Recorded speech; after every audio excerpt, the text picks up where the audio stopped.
ছয়টি গুণ অর্জন করতে পারলে জান্নাত আপনার জন্য গ্যারান্টি। নাম্বার 1, কথা বললে সব সময় সত্য বলবেন, মিথ্যা বলা যাবে না।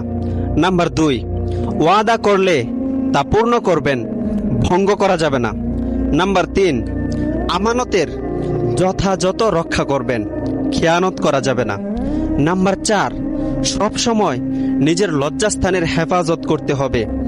নাম্বার 5, চক্ষুদ্বয়কে সবসময় নিচু করে রাখতে হবে, সংযত রাখতে হবে, চোখ দ্বারা কোনো গুনাহ করা যাবে না। নাম্বার 6, হাত ও জিহ্বা দিয়ে কাউকেই কষ্ট দেওয়া যাবে না, কাউকে গালি দেওয়া যাবে না। কেননা রাসূল সাল্লাল্লাহু আলাইহি ওয়াসাল্লাম বলেছেন, যে ব্যক্তি এই 6টি গুণ অর্জন করতে পারবে তার জন্য জান্নাতের দরজাগুলো খুলে যাবে। সুবহানাল্লাহ। জীবনে নাচ গানের ভিডিও বহুত শেয়ার করেছেন, আজকে দেখি কারা কারা